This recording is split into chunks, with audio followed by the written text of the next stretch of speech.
Assalamualaikum warahmatullahi wabarakatuh. Shalom, Om Swastiastu, Namo Buddhaya, salam kebajikan, salam sejahtera bagi kita semua dimanapun Anda berada. Nama saya Ghea Kumala dan senang sekali pada kesempatan hari ini saya bisa ada bersama dengan Dirjen Bimas Katolik Kementerian Agama Republik Indonesia, Bapak Yohanes Bayu Samodro. Halo Pak, apa kabarnya? Kabar baik Mbak Ghea. Puji Tuhan, walaupun situasi pandemi tetap sehat dan tetap berkarya melayani masyarakat ya Pak. Puji Tuhan. Nah, pada kesempatan Hari Kemerdekaan Republik Indonesia yang ke-76 ini, kita sudah lihat Pak Dirjennya memakai pakaian adat, tapi mungkin sahabat religi belum tahu nih Pak, ini dari mana sih Pak? Saya juga masih tebak-tebak berhadiah nih sepertinya. Iya, jadi ini adalah yang kami gunakan adalah pakaian adat Toraja. Seperti Presiden Republik Indonesia Bapak Joko Widodo pada saat upacara Hari Kemerdekaan lantas menggunakan pakaian adat. Demikian juga dengan kami seluruh aparatur sipil negara menggunakan pakaian adat. Yang kami gunakan adalah pakaian adat dari Toraja, Sulawesi Selatan. Topinya ini namanya pasapu. Lalu baju yang digunakan ini sama dengan nama saya, Bayu Busa. Dan sarung yang digunakan adalah Dodo Busa. Busa artinya putih. Nah, putih ini lambang kehidupan masyarakat Toraja yang hidup selalu suci, berhadapan dengan Tuhan dalam menjalani kehidupan sehari-harinya. Demikian kira-kira, Mbak Ghea. Oh, jadi ada maknanya. Ada maknanya, ya, Pak, ya, dari apa yang iya. dikenakan ini. Iya. Saya sendiri memakai kebaya ini ya dengan semangat kemerdekaan merah seperti itu Pak, kebaya pada umumnya ya. Oh iya. Pak, di situasi pandemi ini kan mungkin memang kita belum bisa merayakan keceriaan 17-an, keseruannya gitu ya, dengan lomba yang biasa khasnya makan kerupuk, balap karung dan sebagainya. Tapi di situasi pandemi ini apa sih Pak pergerakan kondisinya dan bagaimana dampaknya bagi masyarakat menurut pandangan Pak Dirjen? Iya, pandemi COVID-19 ini, para pemirsa sekalian, sahabat religi yang dikasihi Tuhan, sudah berlangsung 1 tahun lebih, sejak pertengahan Maret tahun 2020, kalau saya tidak salah ingat ya, itu datanya ada. Bergerak terus perkembangannya sampai dengan tanggal 16 Agustus kemarin, Satgas Penanggulangan COVID tingkat nasional telah mengumumkan bahwa sampai dengan kemarin jumlah yang terpapar COVID ini mencapai 3.871.738 jiwa masyarakat Indonesia. Sementara yang sembuh itu sudah mencapai 3.381.884 orang yang dinyatakan sembuh. Sementara yang harus berpulang meninggal dunia ada 118.833 jiwa. Dan ini melambangkan bahwa pergerakan pandemi COVID-19 ini belum selesai sampai hari ini, meskipun begitu besar usaha pemerintah dan kita sekalian untuk menanggulanginya. Wah, luar biasa sekali Pak ya, berarti kita memang bisa melihat nih bagaimana pemerintah melakukan berbagai upaya untuk terus menekan angka COVID-19 secara daerah maupun secara nasional, dalam skala nasional. Bagaimana sih Pak penerapan 5M sendiri di Dirjen Bimas Katolik ini? Ya, 5M itu sebenarnya sudah diterapkan oleh pemerintah Republik Indonesia secara umum, yaitu apa sih Pak 5M? 5M itu yang pertama adalah memakai masker, ya. Tadi kita sudah pakai masker ya. Lalu mencuci tangan. Setiap melakukan aktivitas apapun kita mencoba untuk disiplin mencuci tangan. Lalu M yang ketiga itu menjaga jarak. Seperti saya dengan Mbak Ghea ini kan ada jarak ya, 1,5 meter sampai 2 meter. Itu 3M. Lalu pada tahun 2021 awal, karena pandemi belum sembuh juga, belum pergi juga dari bumi Indonesia ini, maka pemerintah menambahkan 2M lagi, yaitu mengurangi mobilitas dan menjauhi kerumunan. Artinya kita disiplin, kalau ada kerumunan, kita tidak perlu ikut bergabung di dalamnya. Dan juga kita mengurangi pergi-pergi kita keluar kota atau ke tempat-tempat daerah lain ya. Disiplin 5M itu. Nah, kami Kementerian Agama, karena memang tugas dan fungsi kami mencoba untuk selalu dekat, mengajak masyarakat untuk dekat dengan Tuhan, maka ada 1D, yaitu melambungkan doa untuk kesembuhan Indonesia. Karena ini adalah ikhtiar batin yang kita lakukan. Di samping ikhtiar lahir yang sudah lakukan lewat 5M itu. Kira-kira seperti itu. 5M 1D tadi Iya. doa ya Pak. Karena Doa. kan gimana pun juga tidak lepas bahwa kita berikhtiar tadi selain dari secara fisik tapi juga dari secara batin ada yang terus-terus tidak berhenti kita lambungkan adalah doa kita terlepas apapun kepercayaan atau agama yang kita anut ya Pak. Nah itu kan kalau tadi upaya dari pihak masyarakat. Dan sejak awal tahun ini pun kita melihat bahwa dari sisi pemerintah sudah ada upaya yaitu mengupayakan vaksinasi Pak. Bagaimana sih peran serta masyarakat Katolik dalam dukungannya terhadap program vaksinasi pemerintah ini? Iya, betul Mbak Geo. Vaksinasi ini dimulai dengan upaya pemerintah untuk memberikan perlindungan bagi masyarakat Indonesia pada umumnya. Tapi pemerintah tidak bisa bergerak sendiri. Karena memang begitu besar jumlahnya masyarakat Indonesia yang terpapar pun juga demikian besar, maka memberikan perlindungan juga harus seluruhnya. Maka pemerintah mengajak peran serta masyarakat untuk ikut ambil bagian. Gerakan-gerakan penanggulangan COVID juga dilakukan oleh semua masyarakat dari berbagai lapisan, termasuk masyarakat Katolik. Ya. Antara lain adalah Jaringan Katolik Melawan COVID atau JKMC. Di luar itu masih banyak lagi yang kita ketahui, kita kenal. Lembaga-lembaga gereja bergandeng tangan untuk membangun semangat kebersamaan, kepedulian dengan salah satunya membangun sentra vaksinasi, di mana membangun titik-titik pusat vaksinasi dimanapun berada. Buat yang kehabisan tempat untuk isolasi mandiri di rumah sakit, beberapa pusat lembaga Katolik juga mendirikan atau merubah tempatnya menjadi tempat isolasi mandiri secara darurat. Contohnya di mana? Nah, Pak? contohnya kalau di Jakarta ada di Wisma Samadhi di Klender ya. Lalu ada juga kalau di Jogja itu di Wisma Shantikara dan masih banyak lagi tempat Itu lainnya. apakah khusus untuk biarawan-biarawati Pak? Oh, tentu tidak. Karena masyarakat Katolik berpikirnya bahwa mereka harus menyumbangkan segala sesuatunya untuk negara ini, maka siapapun boleh ya yang tidak mendapatkan kesempatan untuk dirawat di rumah sakit, lembaga-lembaga tersebut mengadakan sentra vaksinasi dan juga tempat isolasi mandiri. Luar biasa. Jadi begitu. tidak hanya eksklusif bagi umat beragama Katolik ya Pak? Betul. Luar biasa.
Sahabat religi yang terkasih, kita sudah mendengar pemaparan Pak Dirjen tentang upaya masyarakat Katolik turut serta dalam percepatan penanggulangan pandemi. Berikutnya Pak, kita juga ingin tahu lebih banyak nih bagaimana sih dan apa saja program-program prioritas Menteri Agama di tahun ini dan khususnya di second half gitu Pak, tahun 2021. Seperti kita ketahui, Menteri Agama kita, Gus Yakut Holil Kaumas, yang menjalankan tugas sebagai Menteri Agama, melanjutkan tugas dari Menteri Agama sebelumnya pada akhir tahun 2020 yang lalu, memiliki sejumlah program prioritas Kementerian Agama. Nah, beliau menggagas beberapa program tersebut yang dijalankan oleh semua eselon 1 di bawah Kementerian Agama. Untuk Direktorat Jenderal Bimas Katolik, kami menjalankan 2 program prioritas yang bisa dilaksanakan, yaitu program penguatan moderasi beragama dan yang kedua adalah program transformasi digital. Kira-kira seperti itu. Baik, berarti ada 2 program utama tadi ya Pak. Mungkin bisa diceritakan lebih lanjut kepada sahabat religi Pak, mungkin belum familiar. Saya sendiri belum familiar nih Pak, dan tertarik untuk tahu apa sih penguatan moderasi beragama itu. Iya. Jadi moderasi beragama ini adalah sebuah program yang sebenarnya digagas oleh 2 menteri sebelum Gus Yakut, yaitu Bapak Lukman Hakim Saifuddin. Beliau bersama tim kerjanya, tim penguatan moderasi beragama, menggagas bahwa kekuatan atau marwah dari Kementerian Agama yaitu mengajak supaya masyarakat beragama di seluruh Indonesia memiliki pemikiran atau pemahaman tentang agama secara moderat. Moderat artinya tidak ekstrim atau justru juga tidak minder. Dari kaum mayoritas dan kaum minoritas dipandang dari sisi jumlah umatnya, tidak dipandang dari sisi ekstrimnya, tetapi dilihat dari kebersamaannya. Itulah penguatan moderasi beragama. Dari sisi kekatolikan, buah dari program penguatan moderasi beragama yaitu adalah katekese kebangsaan. Karena umat Katolik pun juga memiliki standar pemikiran yang sama tentang nasionalisme itu, tentang kebangsaan itu sendiri. Seperti yang digagas oleh hasil dari Konsili Vatikan kedua dan juga didengungkan oleh Monsinyur Sugio Pranoto, pahlawan nasional Indonesia yang juga Uskup Agung pertama di Indonesia yang pribumi, ya, itu 100% Katolik, 100% Indonesia. Program ini banyak sekali, terserap ke seluruh lembaga-lembaga Katolik, terserap juga ke seluruh masyarakat Katolik di Indonesia. Artinya, setiap masyarakat Katolik di Indonesia pasti sekaligus juga menjadi seorang Indonesia. Kira-kira seperti itu. Luar biasa. Jadi semangat yang didengungkan adalah 100% Katolik, 100% Indonesia. Betul sekali. Itu tadi katekese kebangsaan tuh berupa program taktisnya gitu ya program Pak ya? taktisnya. Dan dijalankan di setiap paroki atau bagaimana tuh Pak? Menjadi semangat untuk dijalankan oleh semua paroki, semua sekolah Katolik, dan semua lembaga-lembaga Katolik yang ada di Indonesia. Luar biasa, dan ini merupakan program yang berkesinambungan Berkesinambungan. ya Pak? Siap. Nah, kalau yang kedua tadi Pak, ada program yang kedua adalah transformasi digital layanan publik. Iya. Di era revolusi industri mungkin sudah bukan 4.0 sekarang ya, sudah memasuki menuju 5.0. Apa sih Pak konkretnya yang dilakukan oleh Direktorat Jenderal Bimas Katolik ini? Iya, era kita ini sebenarnya sudah harusnya memang masih sudah harus masuk 5.0 karena dengan kondisi pandemi seperti sekarang ini, dunia digital sudah semakin dekat dengan kita. Yang tadinya harus kita pelajari, sekarang harus kita jalankan. Nah, maka transformasi digital ini menjadi sangat penting. Yang tadinya itu hanya sekitar 10 tahun lagi akan dikejar, tapi sekarang sudah harus dilakukan ini semua. Maka seluruh layanan publik yang ada di Kementerian Agama, termasuk juga di Dijen Bimas Katolik, itu sudah dilakukan transformasi untuk menjadi produk yang familiar untuk seluruh masyarakat Indonesia, termasuk juga penyiaran publik, katekese. Kalau dulu kita harus mengadakan pertemuan-pertemuan pendalaman iman, ya, lewat tatap muka, apalagi sekarang ini kita tidak bisa beribadah langsung di gereja, maka kekuatan dari transformasi digital ini adalah menyampaikan banyak informasi melalui program-program digital. Nah, inilah yang lalu menjadi program prioritas dari Bapak Menteri Agama kita yang bisa dijalankan oleh Direktorat Jenderal Bimas Katolik. Kira-kira seperti itu. Memang di masa pandemi ini semua harus go digital ya Pak. Betul, Mbak Gea. Kehidupan harus terus berlangsung, aktivitas tidak boleh stop, tapi kita akali bagaimana caranya dengan tadi via virtual itu ya Pak ya. Iya. Oke Pak, tadi kan kita dengar 2 program yang diusung oleh Menteri Agama kita saat ini, Gus Yakut. Nah, saya pernah dengar juga nih Pak, pemerintah kan memiliki fokus terhadap Papua nih, ada perhatian lebih di sana. Bagaimana Pak program-program konkret dari Kementerian Agama untuk mendukung upaya ini Pak? Oke, baik. Sahabat religi, kita tahu persis bahwa Papua itu adalah bagian yang tidak terpisahkan dari Negara Kesatuan Republik Indonesia. Kalau bilang Papua, ya betul, Papua adalah bagian dari Indonesia. Maka perhatian pemerintah, Presiden Joko Widodo dan presiden-presiden sebelumnya sebenarnya sudah memiliki perhatian besar terhadap Papua. Tetapi bagaimana program tersebut bisa sungguh-sungguh diterima oleh masyarakat Papua, ini perlu banyak dinamika yang dilakukan oleh pemerintah-pemerintah sejak dahulu hingga saat ini. Nah, Kementerian Agama paham betul tentang apa yang terjadi di Papua. Pertama, tentang konflik kemanusiaan. Yang kedua, tentang kesejahteraan yang masih jauh dan masih tertinggal. Nah, oleh karena itu, dari sektor Kementerian Agama, kami membuat satu program. Dahulu namanya program Kita Cinta Papua. Tapi di tahun sekarang ini, tahun 2021 dan berikutnya, kita akan ubah menjadi Papua Bangga. Nah, kira-kira itu programnya utamanya ya. Nah, tapi program yang menjurus di dalamnya itu juga ada beberapa hal, yaitu memberikan afirmasi pada masyarakat asli Papua untuk bisa mengenyam pendidikan tinggi, sama seperti saudara-saudaranya di pulau-pulau yang lain. Maka pemerataan di bidang pendidikan itu juga menjadi fokus dari program Papua Bangga ini yang bisa dilakukan oleh Kementerian Agama dan termasuk kami di Ditjen Bimas Katolik memberikan perhatian di bidang pendidikan dan juga setelah itu di bidang keagamaan di mana rumah-rumah ibadat yang ada di Papua yang kondisinya masih sangat memprihatinkan coba kita bangun. Dalam hal ini tidak hanya untuk satu agama, di semua agama kita memberikan perhatian untuk pengembangan atau renovasi atau pembangunan rumah-rumah ibadah yang ada di Papua. Sekali lagi saya coba paparkan bahwa seperti kita ketahui bahwa Papua pada sejarahnya memang memiliki dua daerah layanan. Papua bagian utara itu banyak dilayani oleh Zending Protestan, ya, sementara Papua bagian selatan itu banyak dilayani oleh misi Katolik.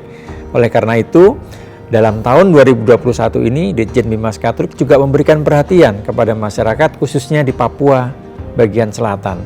Kemarin kami sudah hadir di Keuskupan Agats Asmat untuk memberikan bantuan pembangunan kembali Katedral Asmat. Kita tahu Asmat adalah tanah di atas rawa, maka bangunan-bangunannya pun juga berlipat ganda membutuhkan biaya untuk memberikan fondasi yang cukup bagi tanah yang sepenuhnya adalah tanah rawa itu. Dan itulah bentuk perhatian kita Kementerian Agama melalui Ditjen Bimas Katolik untuk program Papua Bangga. Luar biasa. Jadi Bapak bahkan sudah hadir di tanah sana ya Pak, di Papua. Betul. Untuk bertemu langsung menyapa umat Katolik di sana ya. Iya. Nah, sedikit Pak, apa sih filosofi di balik tadi slogan Papua Bangga? Ini adalah transformasi dari cinta Papua, bahwa ternyata kita tidak hanya cinta saja, tetapi juga bangga memiliki Papua, dan Papua pun juga bangga memiliki Indonesia. Dulu konsepnya adalah kita mencoba untuk memberikan jembatan kerukunan antara Aceh sampai Papua, ya. Nah, lalu dikembangkan lagi, diperdalam lagi dengan bahwa tidak hanya cinta, tetapi juga bangga. Karena dengan masyarakat Papua ikut berbangga atas tanahnya sendiri, maka kesejahteraan juga bisa terwujud atas keringatnya sendiri, yaitu di tanah Papua. Karena prinsip kami adalah barangkali memberikan beasiswa untuk anak-anak Papua bisa bersekolah di tempat-tempat lain, itu adalah yang bagus. Tetapi akan jauh lebih bagus lagi untuk mengembangkan pendidikan justru di tanah Papuanya itu. Karena keberhasilan pendidikan tentu harus didasarkan pada budaya setempat. Maka kami di Ditjen Bimas Katolik mencoba untuk membangun tanah Papua di Papuanya itu sendiri. Nah, maka mereka akan sadar bahwa harus bangga atas tanahnya sendiri, dan disitulah mulai dimungkinkan adanya bibit kemajuan di tanah Papua seperti dicita-citakan oleh pemerintah Republik Indonesia pada umumnya. luar biasa. Itu tadi semangat yang dibawa di balik satu tagline Papua Bangga. Papua Bangga, Oke, betul. terima kasih Pak untuk ceritanya tentang Papua. Setelah Bapak cerita, ikut kepala saya mikir, oh di Papua seperti apa, tanah di atas rawa. Semoga suatu hari ada kesempatan ikut menyapa umat Katolik di sana. Iya.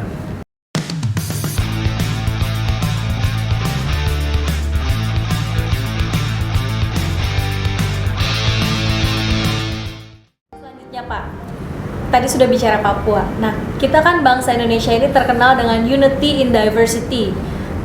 Berbeda-beda tetapi tetap satu juga dalam bingkai ideologi Pancasila. Iya. Bagaimana sih Pak Kementerian Agama ini mengejawantahkan semangat toleransi itu sendiri Pak di tengah kemajemukan Indonesia? Ya, Mbak Gea dan sahabat religi yang dikasihi Tuhan, situasi bangsa saat ini tidak lepas dari persoalan toleransi. Nah, itu sudah kita sama-sama pahami begitu ya. Maka Kementerian Agama mengambil inisiatif untuk menjalankan harapan pemerintah yang nanti kita akan sama-sama dengarkan, bahwa di tahun 2022 kita akan masuk satu tema besar, yaitu tahun toleransi, di mana masyarakat Indonesia terus diangkat kembali ke permukaan untuk saling bertoleransi satu dengan yang lainnya, tidak membedakan suku, agama, ras, dan antar golongan, dan semua menjadi satu kesatuan Indonesia. Seperti tema kemerdekaan kita, Indonesia tangguh, Indonesia tumbuh. Maka yang ditumbuhkan salah satunya adalah toleransi antar umat beragama. Wah, jadi tadi tahun toleransi ya Pak, tahun toleransi. Nah, tentunya kita sangat excited nih mau tahu, nanti kita akan stay tune untuk tahu selanjutnya apa sih program-program turunan yang bisa diimplementasikan di berbagai lembaga Katolik di negara ini ya Pak, untuk sungguh-sungguh mengangkat semangat toleransi. Iya, baik. Terima kasih Mbak Gea dan sahabat religi. Kita tentu sangat berharap bahwa situasi negara kita ini akan segera terbebas dari pandemi COVID-19, yang tentu saja kegiatan-kegiatan jumpa fisik akan banyak terbatasi. Namun tidak mengurangi harapan-harapan itu semua. Harapan tetap akan dikobarkan. Kalau sahabat religi tahu, pusat peziarahan terkenal di Eropa yang namanya Gua Maria Lourdes, itu seluruh umat Katolik Indonesia kenal, dan kalau ada kelebihan waktu dan kesempatan, banyak di antara kita yang datang ke sana untuk melihat Gua Maria Lourdes. Sebenarnya Indonesia punya Gua Maria semacam itu. Salah satunya di Sendangsono, daerah istimewa Yogyakarta. Gua Maria Lourdes di Sendangsono ini dibangun oleh pemerintah bersama dengan masyarakat setempat dan juga gereja untuk menjadi pusat peziarahan yang pada saat itu memiliki nilai sejarah yang tinggi, yaitu tempat dibaptisnya sekelompok masyarakat setempat oleh Romo van Lith, misionaris Katolik yang kita kenal sebagai orang yang membaptis pertama kali masyarakat di Jawa. Nah, maka situasi kesejarahan itu ternyata mau diangkat untuk menjadi ikon toleransi tahun 2022, sumbangan dari Gereja Katolik, dari umat Katolik. Kira-kira seperti itu. Sendangsono ya Pak ya? Iya. Wah, luar biasa tadi nilai sejarah yang mau diangkat dari Sendangsono, supaya tidak hanya di Eropa ya Pak, tapi kalau ada wisatawan religi mancanegara datang ke Indonesia, sebagaimana mungkin kalau umat Buddha perginya ke Candi Borobudur, kalau umat Hindu perginya ke Candi Prambanan, niscaya mudah-mudahan kalau umat Katolik ke Indonesia carinya bisa ke Sendangsono. Iya. Itu kalau kita bicara di daerah istimewa Yogyakarta ya Pak, sebagai Gua Maria. Kalau di Jakarta sendiri bagaimana sih Pak, sebagai ikon yang mungkin gereja Katolik, ada rencana apa gitu dari Ditjen Bimas Katolik?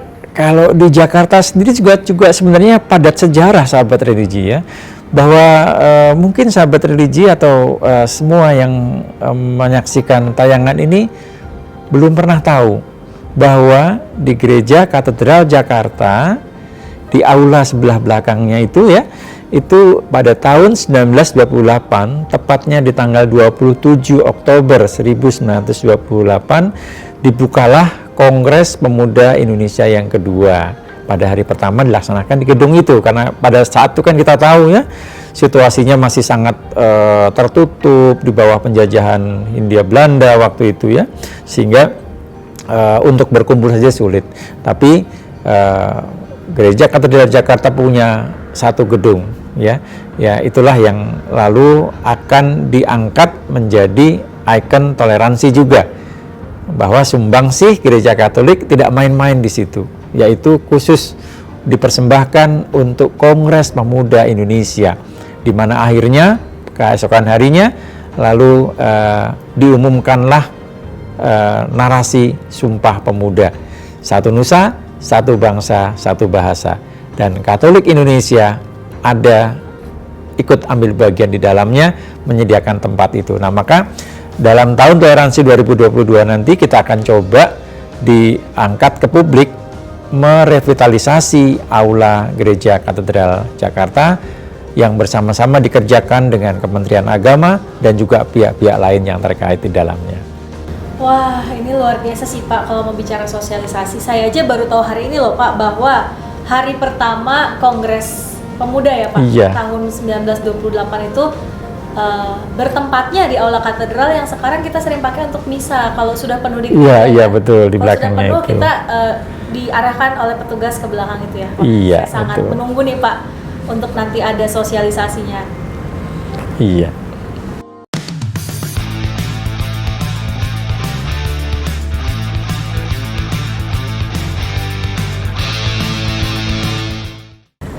Pak Dirjen, terima kasih sekali untuk waktunya kita bisa bincang-bincang pada saat ini di Hari Kemerdekaan Republik Indonesia ke-76.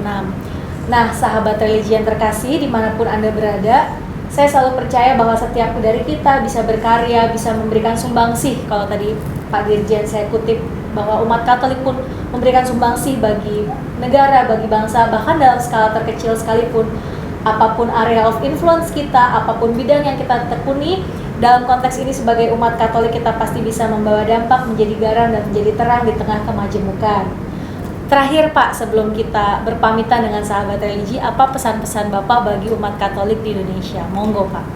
Iya Mbak Gea dan sahabat religi yang dikasihi Tuhan, kita sama ya, kita terlahir di tanah yang sama, kita dibesarkan di tanah yang sama, mencari nafkah, belajar, dan beraktivitas di tanah yang sama. Maka tidak ada alasan dari kita semua untuk tinggal diam terhadap perkembangan negara ini. Kita sedang dilanda COVID, maka di hari kemerdekaan ini saya mengajak seluruh umat Katolik dimanapun Anda berada untuk mari bersama-sama memerangi pandemi COVID-19 ini dengan tetap menjalankan protokol kesehatan dan juga menaati aturan kesehatan yang ditetapkan oleh pemerintah kita. Percaya bahwa Indonesia pasti pulih di akhir tahun ini atau bahkan lebih cepat lagi. Amin.